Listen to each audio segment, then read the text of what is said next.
저를 이렇게 한 번만 따라해 보시겠습니까? 오른손을 이렇게 올리시고 오른눈을 이렇게 가리시고 옆에 계신 분들 보면서 인사합니다. 한눈에 반했습니다.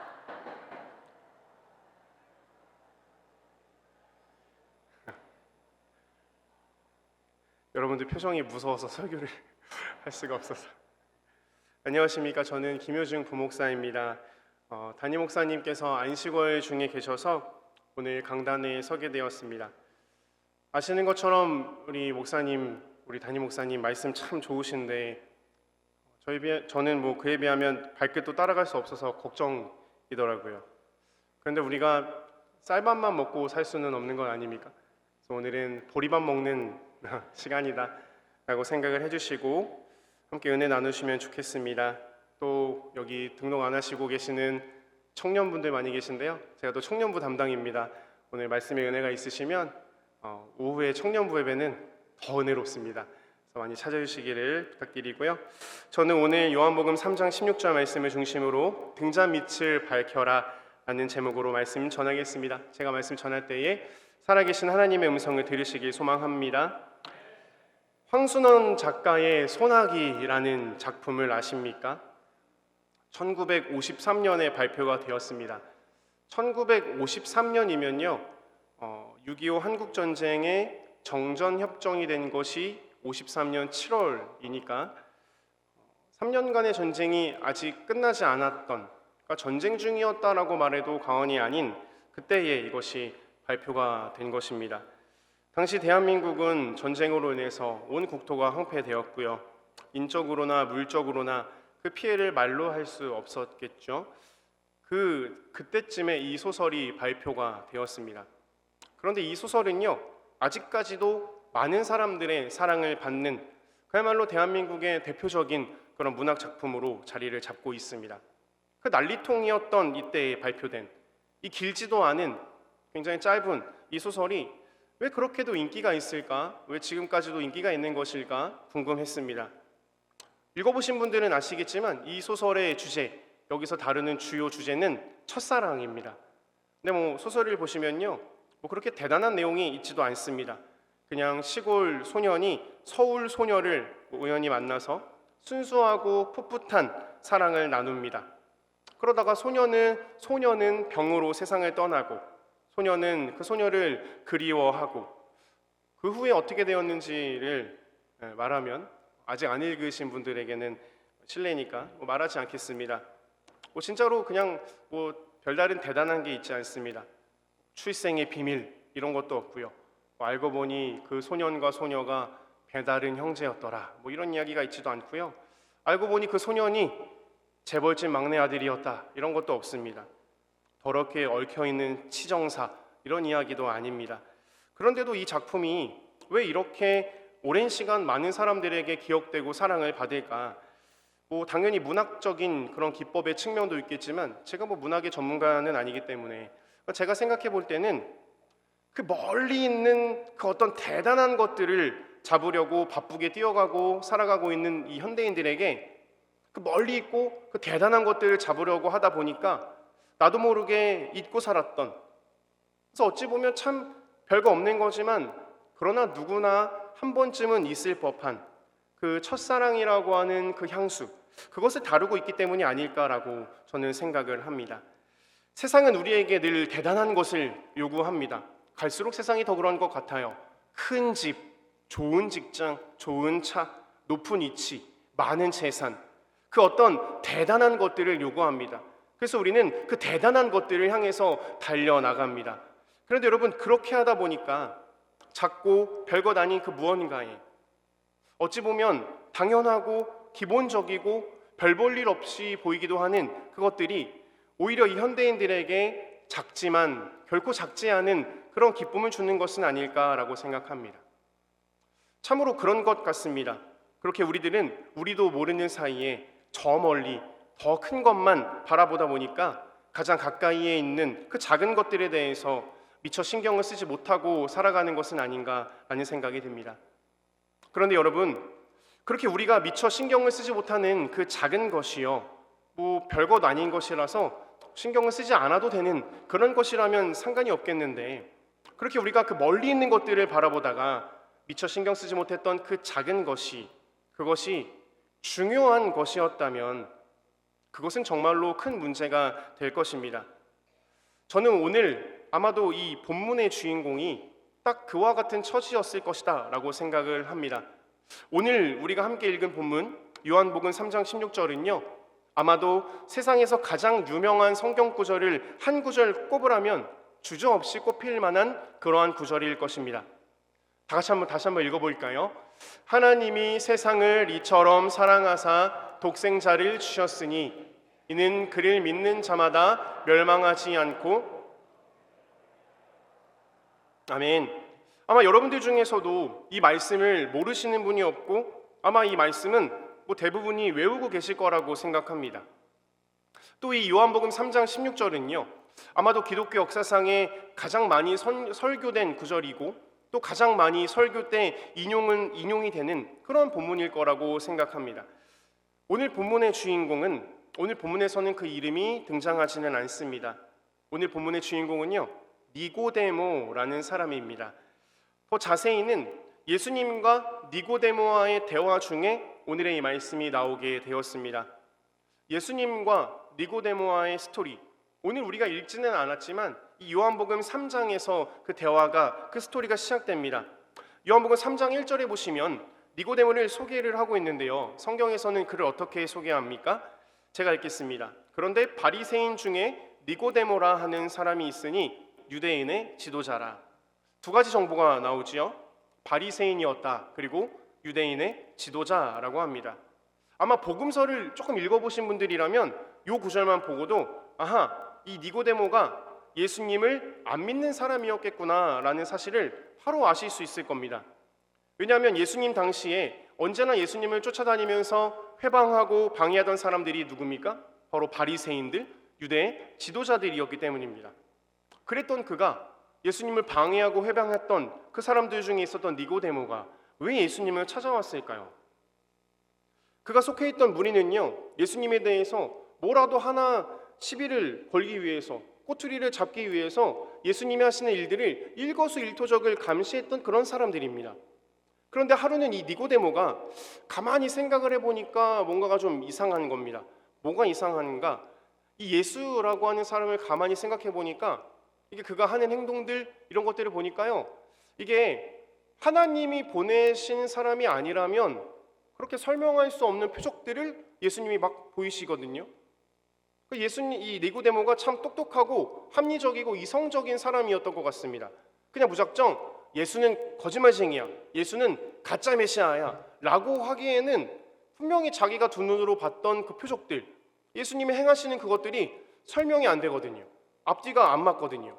그래서 니고데모가 안 되겠다 싶어서 오밤중에 예수님을 찾아가서 예수님께 질문을 던집니다. 그래서 오늘 이 대화가 시작이 된 것입니다. 그렇게 찾아온 니고데모를 가엾게 여기신 예수님께서는요, 이 니고데모와의 대화 속에서 그에게 영생과 구원의 진리들을 말씀해 주십니다.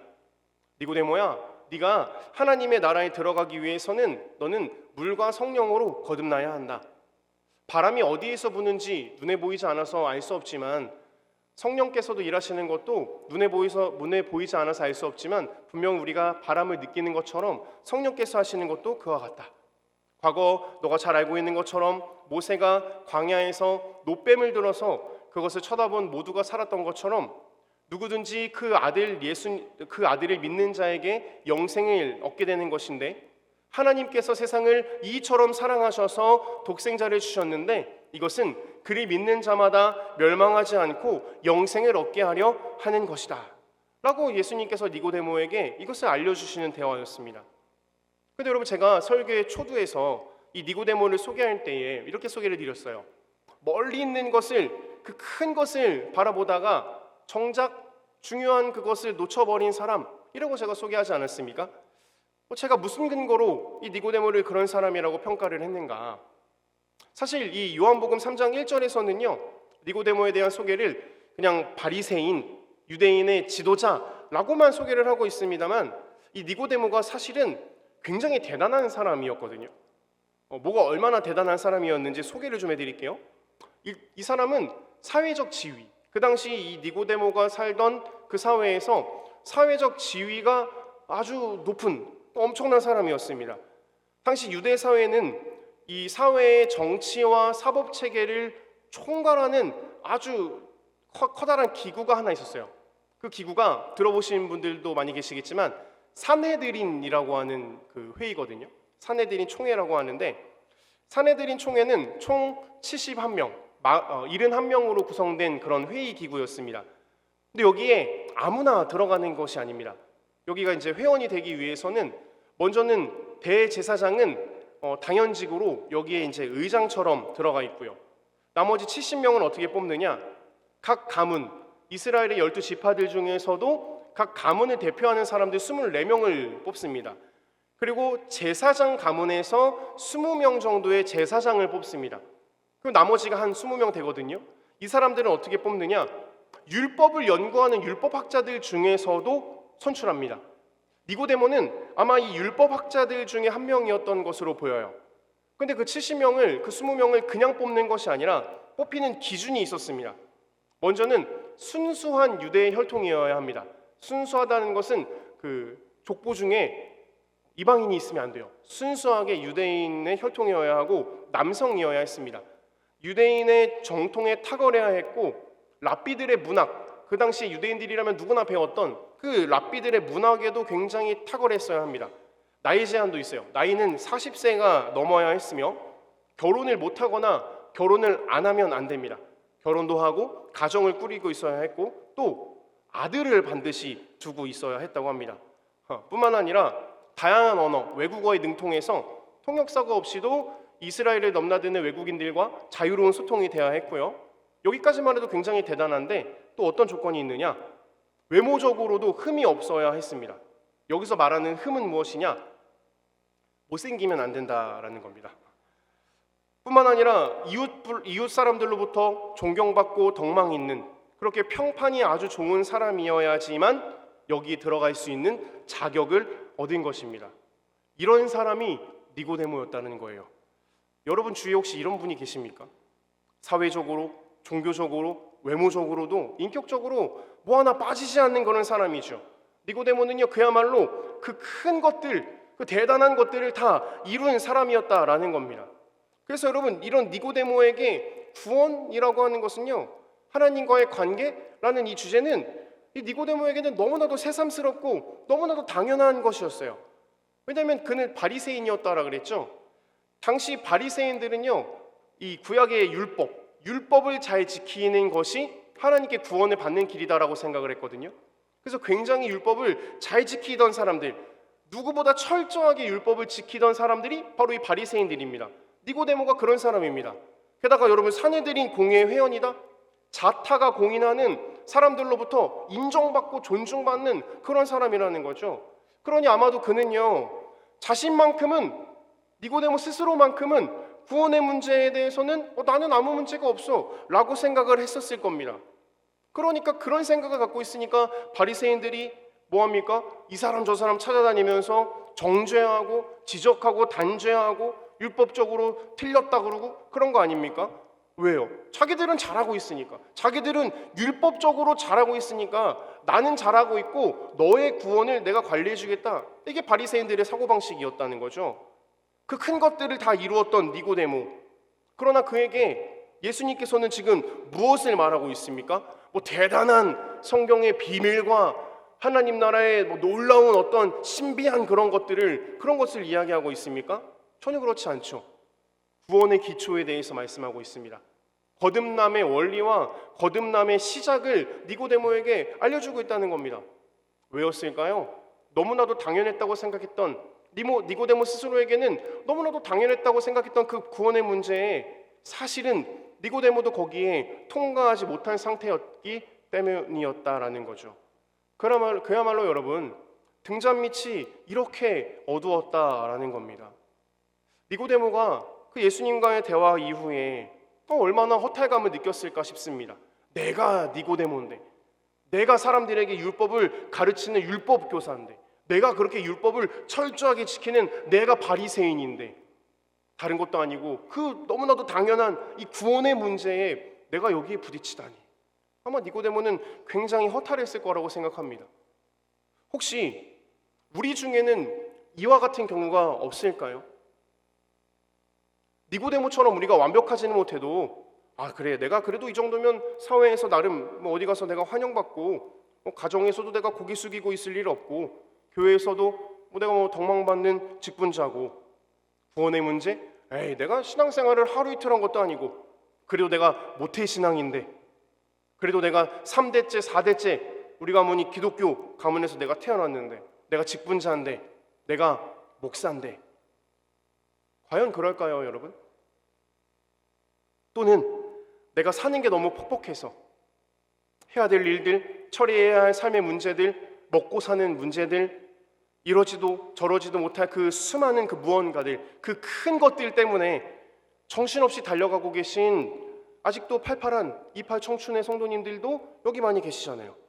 또는 남들은 다 퇴직하고 쉴만한 그런 나이임에도 어쩔 수 없이 이 생계의 문제를 가지고 고민하며 아직은 근심할 수밖에 없는 그러한 처지에 놓인 분들이 여기 모인 우리들 중에서 왜 안 계시겠느냐라는 겁니다.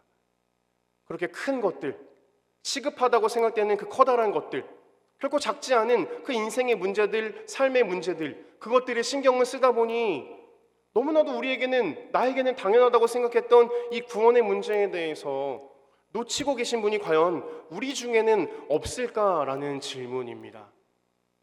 제가 여러분 정말로 감히 말씀드릴 수 있는 것은요, 여러분들의 눈앞에 놓여 있는 그 커다란 문제들보다 여러분들이 이루려고 열심히 달려가고 있는 그 커다란 과업들보다 비교도 안 될 만큼 중요하고 시급한 문제는 바로 이 구원의 문제라는 것입니다. 왜냐? 여러분들이 바라보고 있는 그 문제가 당장 사느냐 죽느냐의 문제라면요, 당장 잘 먹고 잘 사느냐 그렇지 못하느냐에 대한 문제라면 이것은 이 구원의 문제는 우리가 영원히 사느냐 영원히 죽느냐의 문제이기 때문입니다. 여러분들이 가지신 그 고민들과 그 문제들이요, 고민할 가치가 없다 그렇게 말씀드리는 게 아닙니다. 다만 그 너무나도 커다란 그 문제들 때문에 이 중요하지만 너무나도 당연하고 가장 근본적이고 기본 중에서도 우리 그리스도인들이라면 가장 기본적이어야 할 이 구원의 문제를 나는 아니겠지라는 생각 때문에 혹시 놓치고 살고 있던 것은 아닌지 돌아보고 점검해야 한다 이 말입니다. 제가 그 어두운 밤중에 운전을 이렇게 가끔 하다 보면요, 가끔 그런 차를 만나요. 본인의 차량이 이 라이트를 안 켜고 운전하는 것을 모르는 차들을 가끔 봅니다. 제가 성격이 원래 조금 오지랖이 좀 넓고 어려운 사람들 이렇게 보면은 잘 못 넘어가고 이렇게 옳지 않은 거를 보면은 가만히 못 있는 좀 그런 성격이거든요. 저희 어머니 표현으로는 피곤한 성격인데 제가 운전을 하다가 그런 차를 봤으면, 못 봤으면 몰랐을까, 봤으면 그냥 둘 수 없죠. 왜냐면 사고 나거든요. 되게 위험합니다. 그래서 어떻게 하냐면 일단 그 차 뒤로 이렇게 따라 붙어요. 어떻게든 따라 붙어가지고 막 제 차의 라이트를 막 깜빡깜빡 켜기도 하고 막 빵빵 이렇게 하면서 막 신호를 줘요. 그러면은 몇몇 차들은 본인의 차가 뭔가 잘못된 것을 감지하고 라이트를 이렇게 켜고 갑니다. 근데 모든 차가 그렇진 않거든요. 여러분, 제가 이거를 많이 해보니까, 단연간 제가 이걸 해보니까 제일 효과가 좋은 방법이 뭔지 아십니까? 비법인데, 그 문제가 있는 차 옆으로 이렇게 차를 나란히 가면서 제 차의 라이트를 확 끄는 거예요. 그러면 어떻게 되느냐? 원래 둘이 이렇게 갈 때는 제 차가 비추는 라이트 때문에 이 차는 자기가 라이트를 안 킨지를 몰라요. 앞이 밝거든요. 근데 그렇게 가다가 제 차를 제가 딱 끄잖아요. 그럼 어떻게 되냐면 앞이 깜깜해집니다. 그럼 화들짝 놀라고 자기 차가 불이 안 켜져 있다는 것을 그제서야 깨달아요. 여러분, 이 방법을 항상 쓸 수 있는 건 아니에요. 이게 도로 조건이 좀 맞아야 됩니다. 쓸 수 있는 상황이 있고 쓸 수 없는 상황이 있는데, 언제 이것을 쓸 수 없느냐? 제 차 말고도 앞뒤로 다른 차들이 많이 있으면 이거를 쓸 수 없어요. 또는 이 가로등이 밝은 도로에서는 쓸 수 없습니다. 왜냐하면 제 차가 불을 끈다 한들 다른 차들이랑 이 가로등들이 밝아서 몰라요. 본인이 이거를 안 껐다는 걸 모르거든요. 저는 이런 차를 묻어간다 이렇게 표현을 하고 싶어요. 여러분, 우리가 신앙생활을 하는 경우가요, 이렇게 하는 경우들이 있다 이거거든요. 무슨 말씀이냐면, 우리가 이렇게 다 같이 모여서 예배를 드리잖아요. 이렇게 다 같이 모여서 예배 드리면 우리는 착각하기 쉽습니다. 어떤 착각을 하기 쉽느냐? 나의 구원의 불이 켜져 있는지 꺼져 있는지 모를 수가 있어요. 켜져 있는 분들 사이에 앉아 있기 때문에. 이 예배 가운데 느껴지는 이 은혜와 감격이요, 내 속에서 나에게 주시는, 하나님께서 나에게 주신 구원에 대한 은혜와 감격인지, 내 거인지, 아니면 이 은혜와 감격의 분위기 속에서 그냥 내가 이것을 즐기다가 누리다가 가는 것인지 우리는 모를 수 있다는 겁니다. 그러나 여러분, 절대로 천국은 묻어갈 수 있는 것이 아님을 반드시 기억하시기 소망합니다. 고린도후서 13장 5절은 이렇게 말합니다. 너희는 믿음 안에 있는가? 너희 자신을 시험하고 너희 자신을 확증하라. 예수 그리스도께서 너희 안에 계신 줄을 너희가 스스로 알지 못하느냐? 그렇지 않으면 너희는 버림받은 자니라. 뭐라고 말씀합니까? 여러분들이 진짜 믿음 안에 있는지 스스로를 시험하라고 오늘 말하고 있는데요, 여기서 말하는 이 시험이라고 하는 단어는 이 원어로 보면은 아주 객관적으로 시험하고 자세히 면밀히 그것을 조사하라 이런 뜻입니다. 또 뒤에서 너희 자신을 확증하라라고 얘기하는데, 여기서 이 확증은 헬라어로 보니까 이것을 입증하라 이런 뜻을 가지고 있어요. 그럼 무슨 말입니까? 묻어가지 말고 안심할 수 없고 확실하게 그것을 해보라라는 것이죠. 그렇게 하지 않으면요, 예수 그리스도께서 우리 안에 계신 것을 스스로 그것을 확증하지 못하면 우리는 버림받은 사람과 다름없다고 성경은 말하고 있습니다. 마태복음 7장 21절에서는 또 이렇게 말합니다. 나더러 주여 주여 하는 자마다. 여기서 이 얘기는 누가 하고 있는 얘기냐면 이거 예수님이 하고 있는 말씀이거든요. 그럼 여기서 말하는 나는 예수님입니다. 예수님에게 예수님 주여 주여 하는 자마다 천국에 들어갈 것이 아니요 다만 하늘에 계신 내 아버지의 뜻대로 행하는 자라야 들어가리라. 예수님이 말씀하시는 거예요. 나에게 주님 주님 한다고 다 들어가는 것이 아니다라는 겁니다. 성경은 한 번도 우리에게 그만하면 됐다, 믿으면 그만하면 됐다, 안심해라 라고 말하고 있지 않습니다.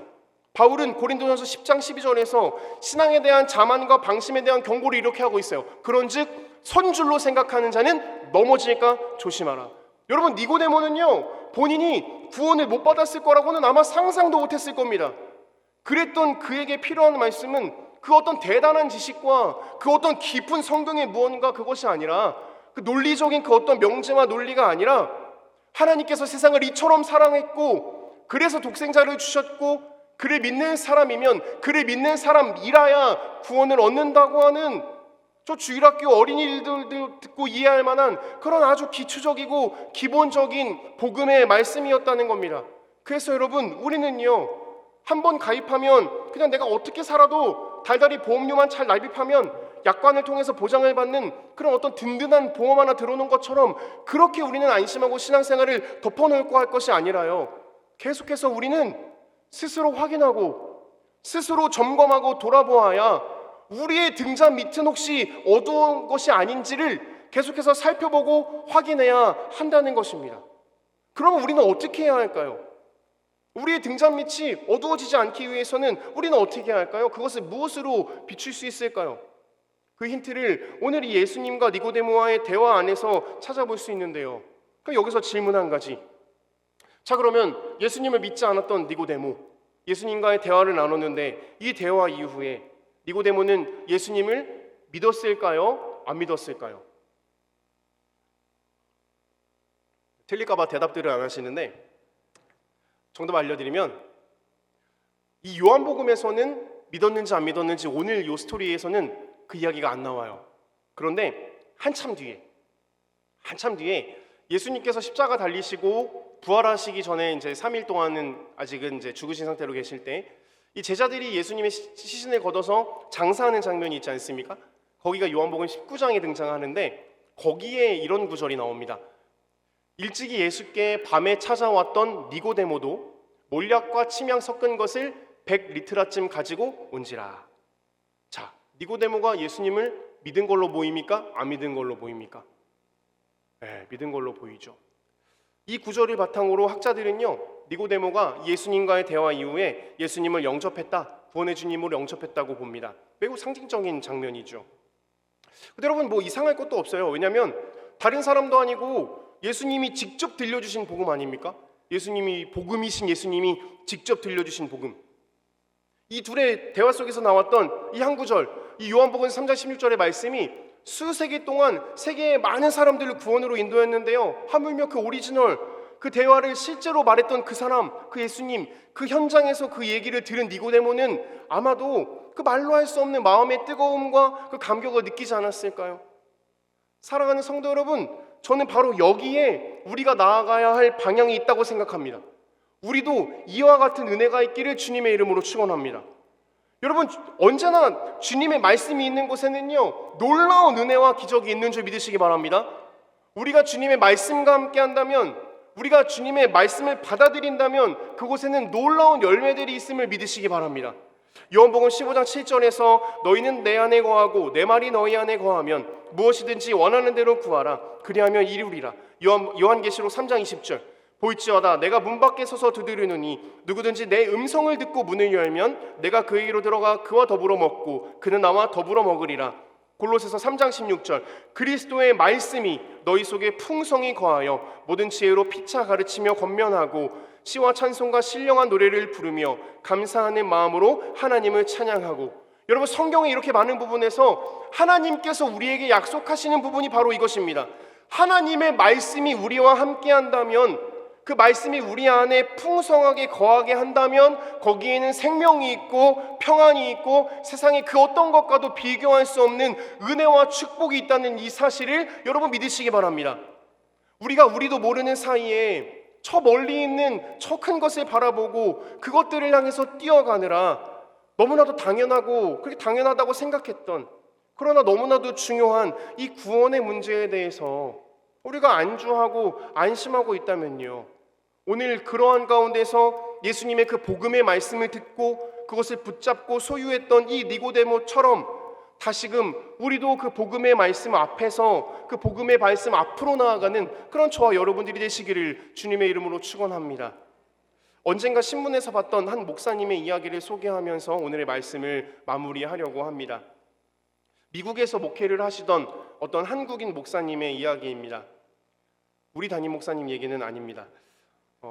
하루는 이 목사님이 교회 앞에 마당을 봤는데 잔디들이 시들시들하고 또 어떤 부분은 이렇게 죽어있는 것을 보았답니다. 날씨와 기후의 탓인가 싶어서 이웃집 옆에 있는 건물들의 화단을 이렇게 보니까 그곳에 있는 화단의 이 잔디들은 아주 무성하고 싱싱하게 자라고 있더랍니다. 무엇이 문제였을까 시간을 두고 그 화단을 관찰을 해보니까 문제는 그 스프링클러라고 하는 그 자동으로 이렇게 물을 알아서 화단에 뿌려주는 그 기계를 이제 화단에다가 이렇게 설치를 해놨는데 문제가 그 기계에 문제가 있었음을 이 목사님이 알았다고 합니다. 근데 그 기계가 고장이 났거나 기계가 오작동으로 인해서 물을 안 뿌리는 그래서 그런 문제가 있는 것이 아니라 이 기계가 물을 뿌리기는 뿌리는데 너무 이것을 힘껏 물을 뿌리는 나머지 멀리 물을 보내다 보니까 정작 그 기계에 가까이에 있는 주변에 있는 풀들은 말라가고 있었다라는 겁니다. 목사님께서는 이 일을 보면서 생각을 했대요. 물이 없어서도 아니고 물을 뿌려주는 기계를 이렇게 가까이에 두고도 죽어갈 수가 있구나. 등잔 밑이 이렇게 어두울 수 있구나 라는 것이었어요. 성도 여러분, 여러분들의 등잔 밑은 안전합니까? 여러분들의 등잔 밑은 안전하십니까? 제가 강단에서도 몇 번 말씀을 드린 적이 있는데 제가 목회하면서 나름대로 여러 교회들을 경험했거든요. 최소한 여기 계신 성도님 여러분들보다는 많은 교회들을 직간접적으로 제가 겪어보지 않았겠습니까? 근데 제가 한 가지 분명하게 말씀드릴 수 있는 것은요, 우리 교회만큼, 우리 영광교회만큼 말씀이 흥황하는 교회가 없어요. 여러분 아멘 하시든 안 하시든, 여러분 인정하시든 안 하시든 안 하셔도 사실입니다. 사실이에요. 저는 아주 자신 있게 말씀드릴 수 있어요. 매달 삶의 예배 책자를 통해서 경건 생활하고 계시죠? 거기 보시면 365일 말씀 읽기 표가 있어요. 그걸 하시죠. 말씀을 읽기만 합니까? 말씀을 여러분 열심히 쓰시죠. 필사하시죠. 그것도 모자라서 말씀을 외우시죠. 생명의 산 묵상집을 통해서 우리 날마다 새벽마다 말씀을 묵상하죠. 이것만 해도 참 대단하다 하는데 3355 모여서 지금 20개 그룹이 우리 영광교회 안에서 오디오 성경으로 말씀을 듣고 또 나누는 공동체 성경 읽기를 또 하고 계시죠. 영광 제자 훈련이 매 학기 개강하죠. 저희 교역자들 한 명도 빠짐없이 매 학기 쭉 참여해 보신 분들은 알지만 매번 다른 주제로 성경을 이렇게도 보고 저렇게도 보고 여러 가지로 성경을 봐요. 우리 교회처럼 말씀에 진심인 교회가 있을까 저는 생각이 됩니다. 또 여러분, 우리 교회처럼 담임 목사님께서 강단에서 새벽, 주일, 금요기도회, 수요예배 할 것 없이 성경 얘기만 하시는 분들도 사실 좀 드뭅니다. 잘 모르시겠지만 드물어요. 여러분, 담임 목사님께서 설교하실 때 성경 얘기 말고 다른 얘기하는 거 들어보신 적 있으십니까? 없으시죠? 제가 얼마 전에, 그러니까 거의 제가 영광교회 이제 온 지가 6년 차인데 6년 만에 처음으로 목사님이 설교 시간에 그 폭삭 소가수단가? 그거 얘기하는 거 제가 처음 들었거든요. 그거 보면서 TV도 안 보시는 목사님이 그 얘기하실 정도면 재밌긴 재밌나 보다라고 생각을 제가 했는데, 그것도 다 성경 얘기 설명하시려고 인용하신 건 아닙니까? 다른 얘기 안 하시잖아요. 어떻게 저렇게 성경 얘기만 하시지 싶을 정도로 참 강단에서 하나님 말씀만 전하시지 않습니까? 여러분, 우리가 이런 교회 다니고 있습니다. 여러분들이 이런 교회 다니고 있어요. 여러분, 말씀이 넘쳐나는 시대 아닙니까? 여러분들 핸드폰으로 스마트폰으로 얼마든지 여러 말씀을 찾아볼 수 있고 들을 수 있죠. 그 어느 때보다 말씀이 넘쳐나고 그 어느 때보다 말씀이 가까운 그런 시대에 우리는 살고 있어요. 그런데 여러분, 그렇게 살고 있음에도 불구하고 마치 그 물을 뿌려주는 기계를 지척에 두고도, 가장 가까이에 두고도 오히려 그 물을 받지 못해서 시들어버리는 그 잔디와 같은 모습이 우리의 심령에게는, 우리에게는 일어나지 않는지를 돌아보아야 한다는 겁니다. 사랑하는 성도 여러분, 우리는 지금 하프타임을 보내고 있습니다. 한 해의 중간에서 한 해에 지나온 6개월을 돌아보고 또 앞으로 남은 6개월을 시작하는 때가 지금이죠. 그렇다면 여러분, 지금 이 시점에서 여러분들이 무언가를 점검하고 여러분들이 무언가를 확인하고 돌아보아야 한다면 그 무엇보다 우리의 영혼의 상태, 우리의 구원의 상태를 점검해야 하지 않겠습니까? 여러분, 과연 안심할 수 있을까요? 여기 저를 비롯한 우리 모두들 중에서, 아니 이 지구상에 존재하는 그 많은 모든 그리스도인들 중에서 내가 가진 믿음, 내가 소유한 이 구원의 확신이 흔들리지 않고 내가 죽을 때까지 이것을 빼앗기지 않고 살아갈 수 있다라고 그 누가 확신할 수 있겠습니까? 그래서 여러분, 우리는요 오늘도 그저 겸손하게 하나님 앞으로 나아가야 하는 줄 믿습니다. 그래서 우리는요 오늘도 그저 겸손한 마음으로 예배의 자리로, 하나님의 말씀의 자리로 나아갑시다. 그렇게 예배의 자리에서, 말씀의 자리에서 주시는 하나님의 은혜로 우리의 등잔 밑을 환하게 비추시기 바랍니다. 그렇게 우리가 주님께로 한 걸음 발걸음 옮길 때에 우리에게 5걸음 10걸음 다가와 주시며 우리를 흔들리지 않게 붙잡아 주시고 인도하시는 그 주님의 손길을 경험하시면서 살아가시는 저 여러분들의 삶이 되시기를 주님의 이름으로 축원합니다. 아멘. 잠시 기도하겠습니다. 사랑해 주님, 감사합니다. 하나님, 오늘도 우리에게 말씀을 주시는 하나님의 은혜를 찬양합니다. 하나님, 우리가 인생의 여러 가지 문제들과 여러 가지 커다란 그 일들 때문에 가장 중요한 하나님과의 문제에서, 이 구원의 문제에 대해서 우리도 모르는 사이에 이것을 소홀하게 하지는 않았는지를 돌아봅니다. 또는 주님, 우리가 그냥 이렇게 교회에 나와서 예배에 앉아 있는 것만으로 그저 구원의 문제를 안심하고 있지는 않았는지를 돌아봅니다. 주님, 우리가 그렇게 등잔 밑이 어두웠던 상태로 있었다면 이제 다시금 예배의 은혜와 말씀의 자리로 우리의 그 등잔 밑을 밝히기를 다짐하며 나아가오니 결단하는 심령들 가운데 기름 부어주시고 그렇게 거듭나며 다시금 우리의 믿음을 확인하는 우리가 되도록 주님 인도하여 주시옵소서. 예수님의 이름으로 기도합니다. 아멘.